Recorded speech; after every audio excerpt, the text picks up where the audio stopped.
In Haines, Alaska, Parker Schnabel, a young gold miner, was born to his grandfather, John Schnabel. John Schnabel was the miner's grandfather. His experience taught him the importance of putting in a lot of effort and the results of each gold nugget that he extracted from the ground.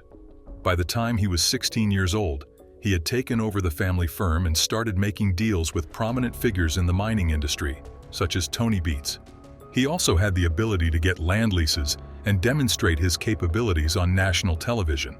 He had amassed more than $13 million worth of gold by the time he was 25 years old.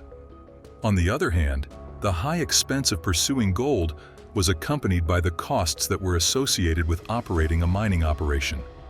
The equipment that his team had to transport was so expensive that it might be compared to the price of some people's homes. These machines required continual maintenance, operators with specialized skills, and a substantial amount of gasoline. Another mound of cash was labor of some kind. When he made the decision to invest in Dominion Creek, he put $15 million into that enterprise in the hopes of receiving a return that would propel his career to the next level. The celebrity that comes with being on reality television comes with a number of benefits, including admirers, public recognition, and a consistent revenue stream that is not necessarily dependent on the price of gold.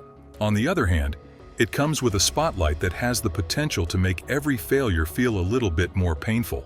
As a result of Parker's investigation, he discovered that when the cameras are on, people are waiting for errors, which are what keep reality television going. However, despite the fact that his crew toiled relentlessly and put in 75-hour weeks, the weight of leadership was firmly on his shoulders. It wasn't simply that they were employees, they were also the ones who knew him when he was at his worst and in the gutter. Not only did he owe them a wage, but he also believed that this business could continue to function. His personal life was falling apart in addition to the strain that was being placed on his finances. It was during the 7th season of Gold Rush that viewers had the opportunity to become acquainted with Ashley Ewell, an Australian veterinarian nurse. He had been in a relationship with her. The termination of their relationship in the year 2017 left him obviously upset, and the fact that he was emotionally vulnerable in that way does not make mining any different. In the moment that Parker disclosed that he had declared bankruptcy, he accepted defeat, so revealing a level of betrayal that extended beyond monetary considerations. Walk away. Yeah, walk away. I'm gonna go get a thermos. Is there some gold here? Yeah, we're gonna waste. The stark fact that gold mining is unpredictable, hazardous, and may even be downright unpleasant is the subject of this narrative. The devastating disappointment that comes when you pour all you have, time, money, and sweat, into the land and the earth decides to keep its treasures buried is there. The joy of a good haul and the exhilaration of seeing numbers go up are only two examples of the emotions that can be experienced. In his time working in the mining sector, gold miner Parker Schnabel has seen a great deal of failure and difficulty in terms of his finances. In the gold mining industry, the highs are powerful, but the lows cause you to rethink everything, from the decisions you make in business to the relationships you have. Although fame can magnify achievement, it also has the potential to make defeat more isolated. Downsizing is not just about cutting costs. It is also about telling individuals who have put their trust in you that they do not have a job anymore. Parker may have to start making difficult decisions regarding his finances in order to do this. Dominion Creek presents yet another obstacle, which is the looming question of whether or not he will be able to keep things functional. In addition to the need for additional people, fuel, and equipment, the cash flow is beginning to dry up. There have been times when Parker's presence on social media has been a double-edged sword. While social media platforms like as Instagram and Twitter allow him to maintain his connection with his supporters, they also provide the general public with a front-row seat to his shortcomings. It may be challenging to deal with this situation when he is attempting to maintain a positive mood for himself and his staff. The bond that Parker has with his family, and in especially the teachings that he has learned from his grandfather, John Schnabel, is at the center of everything that is going on here. Oh, you're gonna wheel me up? Yeah. Okay, anytime. Parker has been able to persevere despite the fact that everything else appeared to be coming apart, because he learnt from him the qualities of hard work, tenacity, and perseverance. However, Even these lessons do not necessarily make it easier to accept the hard realities of failure after they have been experienced. The mining of gold is not just about gold.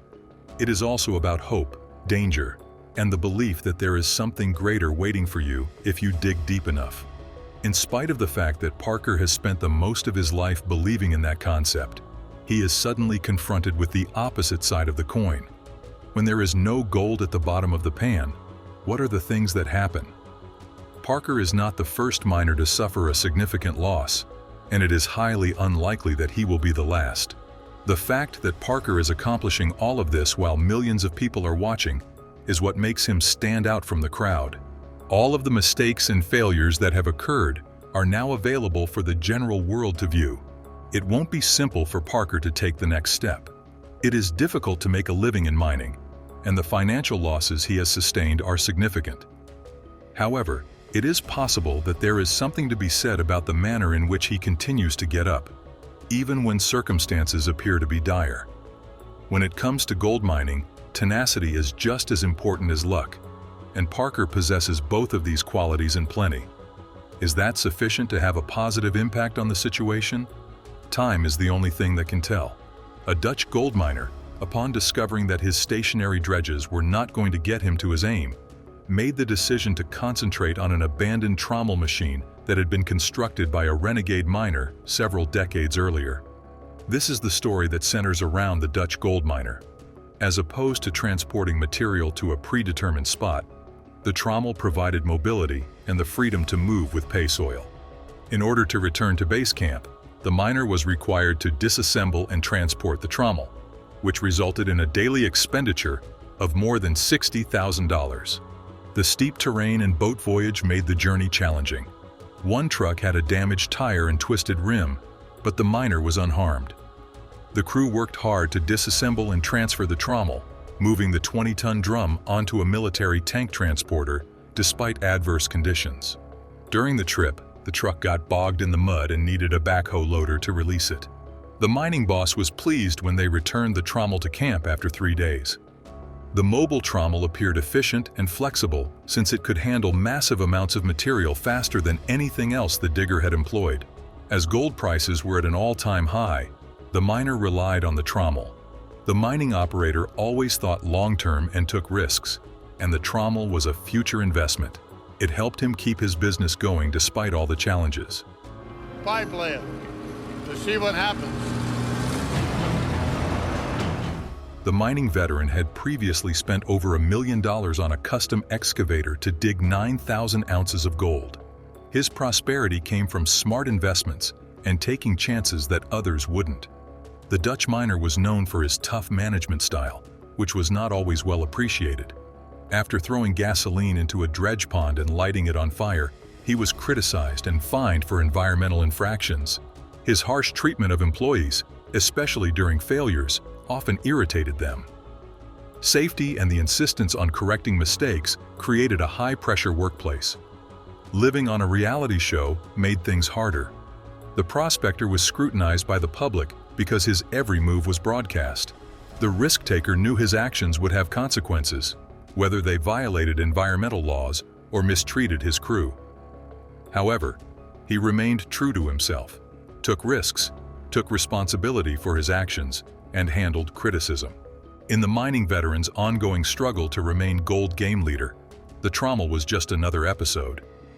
The risk-taker had always gambled, and this time it paid off. Mechanical problems and tough terrain plagued Yukon mining. However, his determination was unwavering.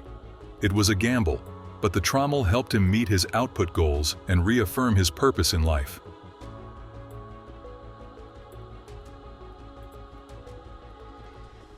The Beets family faces a race against time as they try to extract dirt from the frozen mining cut. But as the temperature rises, so do their challenges. Would they be able to fix their problems in time for the day's mine, or would they go back home disappointed? Stay tuned to find out. In the heart of the operation, Kevin Beets finds himself battling a mechanical breakdown in one of the trucks. With the fleet frozen, their efficiency takes a hit, and the pressure is on. He complains sadly about the amount of time they have wasted and how important it is for the continuity of their show that the trucks get back on track. He says that if they don't fix the truck as soon as they can, they will be seriously behind their schedule. Meanwhile, the relentless Ruby Mahoney is digging deep, uncovering signs of gold in the soil. The promise of hitting the fabled white channel page keeps the team motivated, but challenges persist. Back at the truck, Kevin faces another breakdown, putting operations on hold. The radio crackles with urgency as the team scrambles to fix the issues and keep the tight schedule intact. Again, Kevin complains about how hard it is coping with the excesses of the rock, breaking down from time to time without any signs. He emphasizes the need for the trucks to be back in action ASAP. The mining team, despite setbacks, presses on with determination. Tony BC takes charge, strategizing to salvage the situation and keep the mining operation on track. Like Kevin, Tony sees how important it is for them to avoid any more setbacks.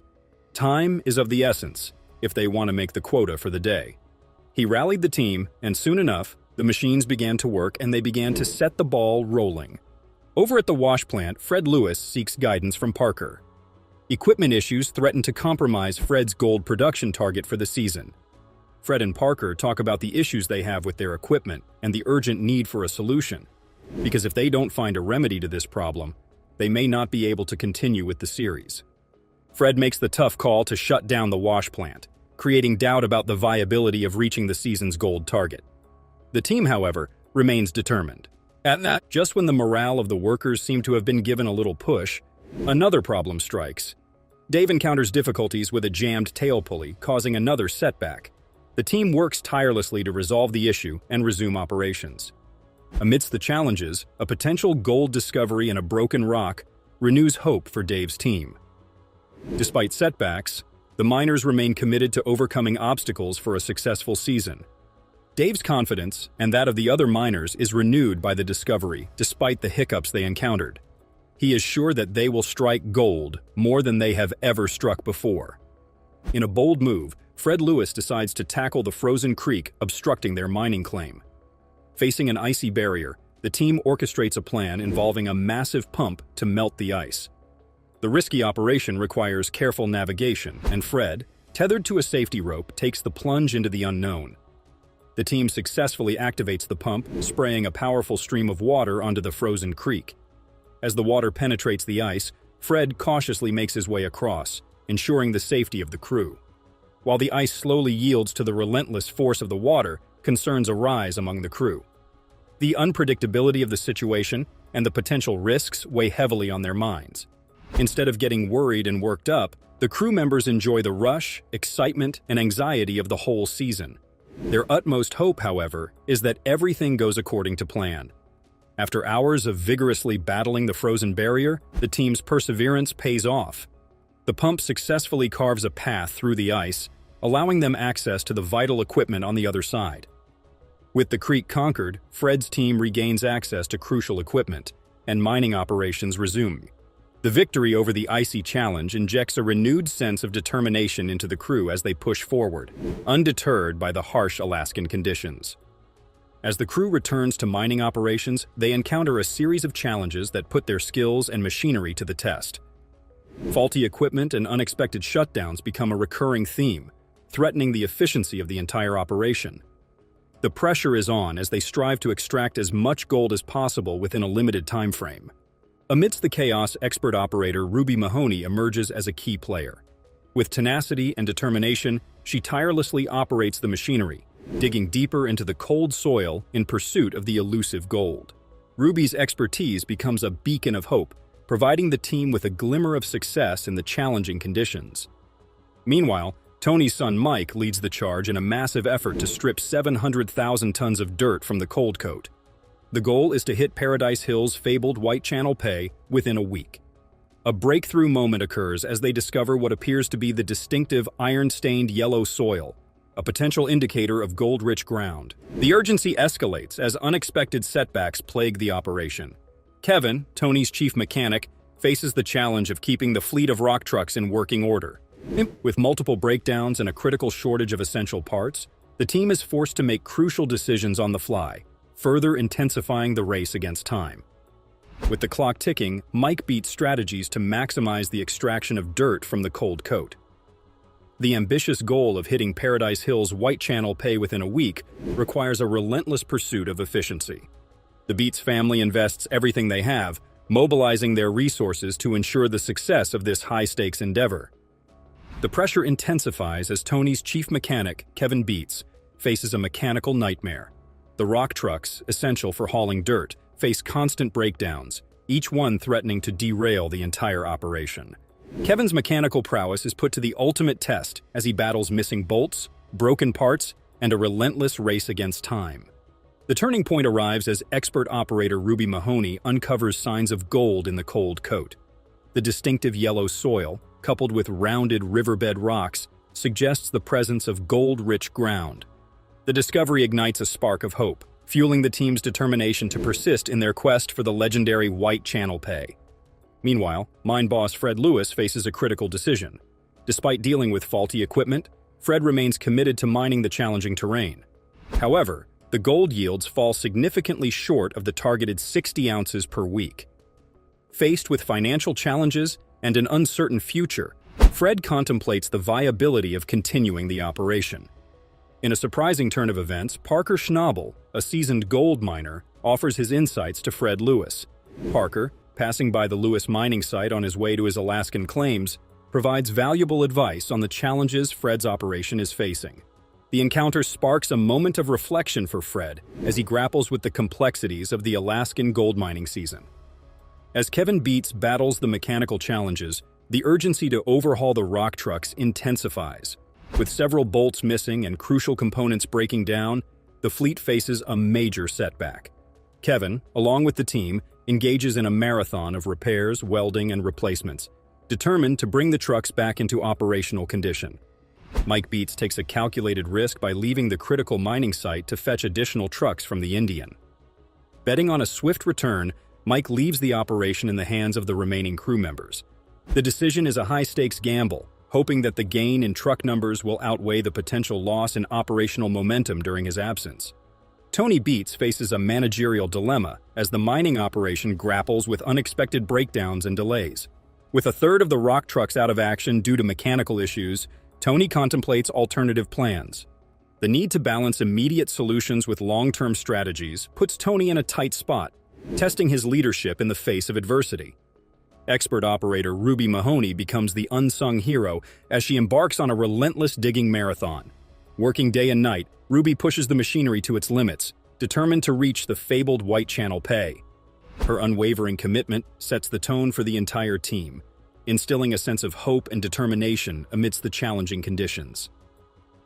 Fred Lewis finds himself at a crossroads as the challenges mount. With only 118 ounces of gold, well short of the targeted 500 ounces for the season, Fred contemplates the harsh reality. The race against time becomes more pressing as winter looms, adding a layer of complexity to the already challenging decision-making process. The unforgiving Alaskan wilderness continues to throw curveballs at the miners, from mechanical breakdowns to managerial dilemmas and the relentless pursuit of gold. The unpredictable nature of the terrain tests the resilience, adaptability, and sheer determination of each team member. As they navigate through the twists and turns, the outcome remains uncertain, making every decision a critical turning point in the quest for Alaskan gold. The mining drama continues, with each twist and turn testing the miners' resilience and determination. Will their collective efforts lead them to the golden bounty they seek, or will the challenges prove insurmountable? Stay tuned for the next thrilling chapter of Gold Rush: Trials of the Thaw.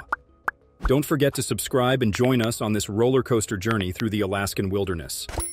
Gold digging is known to be a good way to make money, but as miners get better and go deeper, they find things other than gold. Some of these things are as useless as metal bits, while others are as valuable as gold itself. Let's look into how Parker finds mammoth tusks while he's looking for cash. Parker Schnabel's strange find.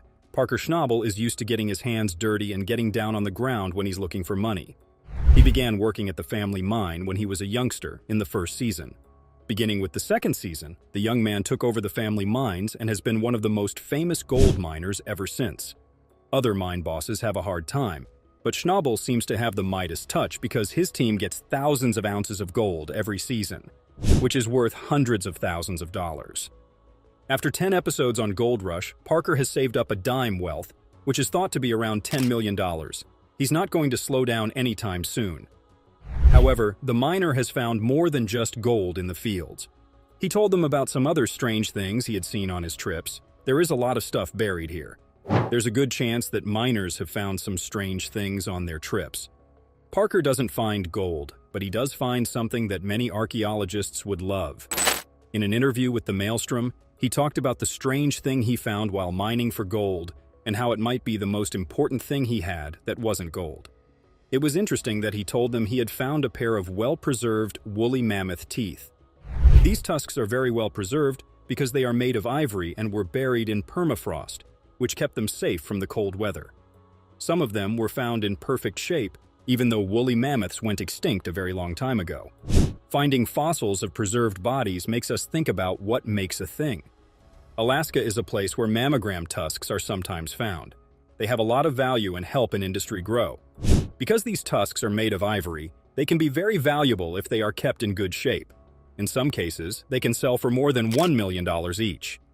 Parker and his team on Gold Rush might not find anything more valuable than gold, but mammoth tusks are definitely among the most expensive things that have ever been found. To make a long story short, the mammoth tusks he found would be worth a lot of money, because people are willing to buy almost anything. But Schnabel says he won't sell the tusks, even though they are valuable and could be valuable. To sell those kinds of things, he would have to get a lot of different permits, which he doesn't want to do. He doesn't want to kill the tusks, instead, he wants to keep them. He thinks they're really cool and that they shouldn't be sold. And no one can blame him. He already makes a lot of money from the gold he finds, so it makes sense for him to keep the strange things he finds along the way. Even more so when he can happily say that he owns well-preserved mammoth tusks. So, if you ever go to Parker Schnabel's house, don't be shocked if you find some huge mammoth teeth waiting for you. The huge tusks are the cherry on top of Parker's successful job choice. He doesn't seem like he's going to stop working anytime soon, so we can say that more finds are on the way. As of now, it looks like the search for an unusual prize on Gold Rush is far from over. A famous gold miner on the show found something truly amazing. Another strange find on Gold Rush, Tony Beats found something very important at his new spot in Paradise Hills. Instead of finding gold like most people do, he found a tusk that had a special meaning for this part of Alaska. While exploring the site, he saw the tusk sticking out of the ground. With the help of his son Mike and their tools, they were able to dig up the bone, which Mike at first thought was a jawbone. Tony chose to have paleontologists look at it more closely. The remains of a woolly mammoth that was found earlier may be related to the tusks that were found on Gold Rush, according to experts. Since the Klondike Gold Rush more than 100 years ago, miners have kept finding these kinds of bones. One of the best things about the Yukon area is that it is known for finding animals from the Ice Age. Others had heard that Tony had found the bones of horses and zebras before, but this one made people think of the woolly mammoth. Gold Rush says that the baby mammogram is at least 30,000 years old, and the ground and ice in the area are thought to have kept the animals alive during the Ice Age. During the Gold Rush, people saw more strange things than just elephant tusks. Miners have seen things besides the god they were looking for. Parker saw something that blew his mind in particular. Meeting the welcome stranger face to face. Parker Schnabel almost passed out when he saw a copy of Welcome Stranger. It is the biggest gold nugget that has ever been found. We saw that he was half a world away from the Klondike Gold Rush Trail in Season 4, Episode 2 called Installment of Gold Rush Parker's Trail. He was looking for new experiences and chances. At the start of the show, Parker and his partner Fred Lewis were greeted by Tyler Mahoney, a fourth-generation Australian gold prospector. She opened her truck door and put a 2-foot-long golden boulder across the back seat. A story says that the welcome stranger was so big that it had to be broken in 3 on a hammer so that it could fit on a bank scale. The nugget would be worth about $4.7 million if it were sold today at the rate at which Hold is sold. The original Welcome Stranger was turned into gold bars a long time ago, but 2 perfect copies are still around. 2 of them are on show in Melbourne's old Treasury building. One is owned by Deason's descendants and is kept there. The one that was taken from Mahoney's truck is thought to belong to the Deason family, and column built in 1897 still stands in Molliagle to mark the spot where the nugget was found. Parker and no other modern gold miner found it, so the question is, who made this huge find that even Parker couldn't believe it? The Victorian gold rush happened in the 1850s when a lot of people with big dreams went to Victoria, Australia to try to make money. They came from all over Australia and other places around the world. I felt very happy for a short time. Some people hit it big and were rich for life, but for most, they never got that rich. It was true for two Cornish miners on February 5, 1869. Luck did come their way. John Tyson was born on Tresco in the Isles of Scilly. When he was 1 year old, his fishing father drowned, and the family moved to Pendeen in West Cornwall. In this place, he met Richard Oates, who would become his partner. In the 1851 census, both of them were working in the tin mines of Cornwall. It was 1853 when Mr. Tyson moved to Australia, and a year later, Mr. Oates did the same thing to become a gold prospector. They went to Molliagul in 1862 and made a living there for 7 years. Then, in 1864, they hit gold.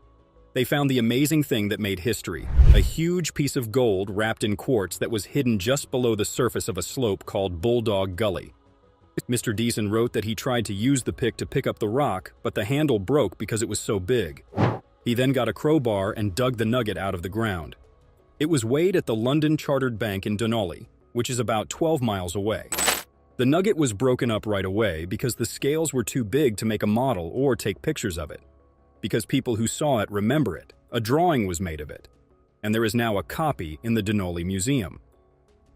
Miners in places with lots of gold keep finding important things. For sure, Parker Schnabel has shown that he is a strong person. Let's take a quick look back at his amazing journey. The sparkling nugget. Parker had to find his way through a world full of new claims and cutting-edge technology advances in Season 10 of Gold Rush. A big event happened in the middle of all the digging activity. The electrified nugget was found. Parker, his team, and Gold Rush fans were all very excited about the find because it was so rare and special. When Parker set out on his quest, people were most excited about finding bigger and better things. He hoped to haul and grow his business across Klondike and Scribner Creek. The electric nugget was about 41.8 ounces in weight and got its name from a dendritic crystal attic that looked like lightning bolts. The nugget's unique feature makes it stand out from other finds and a rare natural wonder, which raises its value above its face value.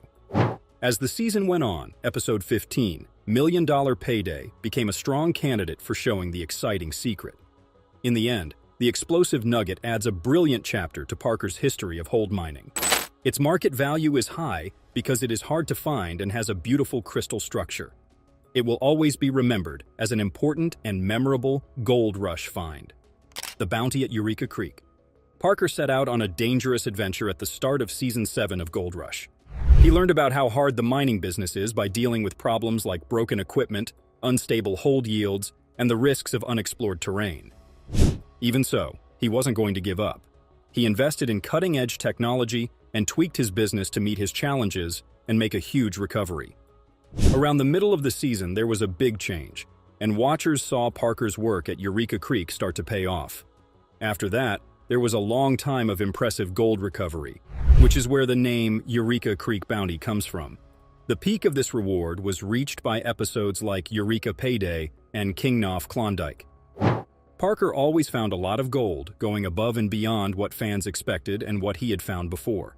It was impossible to hold back their happiness as the team enjoyed the results of their hard work and persistence. One thing that makes the Eureka Creek Bounty unique is that it was a turning point. Parker's constant success in finding gold in the area made him a leader in the tough world of gold mining. Because he kept having success, he was able to move his business to other places and buy better technology and tools. Even though Parker has found a lot of gold, he is still losing money. Since he started working as a miner when he was 16, he has lost a lot of money. Allow us to look at some of the losses he has went through. A huge $3 million loss. Parker and his team put a lot of money into an area in Alaska and then got 108 ounces of gold from the waste that old gold miners left behind. But what really made things better was an area called the Wolf Cut. It was untouched land that was thought to have more than 2,000 ounces of gold and be worth more than $3 million. They even called this Wolf Cut the most important pit of the season because of how much information it gave them. Parker's crew needed 2 months just to get to the pay layer of the cut because the area is so deep. Things don't always go as planned, though. That's how things were for the team. A terrible flood a few weeks ago turned the Wolf into a lake. Because it was so hard, Parker thought it would be better to take all the money and go to Vegas than to drown in the Wolf Cut. Parker, who was known for being stubborn, wouldn't just give up the place. After some trouble, the team was able to push back the water, and Mark Fours, who was in charge of the operation, finally came down to get the treasure. Parker was keen to find out if there was enough gold for them to risk everything. He went to one spot and moved the dirt around, but it needed to be better. He finally found some fine dirt in another part of the cut, which meant there was gold there. Parker chose to go work and come back in 2 days with the crew. But just when it looked like everything was going to plan and they were going to get some gold, something shocked the whole crew. There was a hole in the wall, and mud and water were pouring out of it. It was clear that Mother Nature was not on their side that day. The water that they thought they had gotten rid of was back, but this time it was stronger and a bigger problem than the last time. People on the crew didn't think this would happen. The wolf cut could be filled with it again, which would mean a big loss. An excavator hit the side of the pit while digging for pay at the bottom of the cut. This revealed a mine shaft that was full of water, which flooded millions of gallons of water back into the pit and filled the pay grounds. There was nothing wrong with the crew's preparation. They just needed to be more ready. They had one 8-inch pump, but they needed more to get the job done.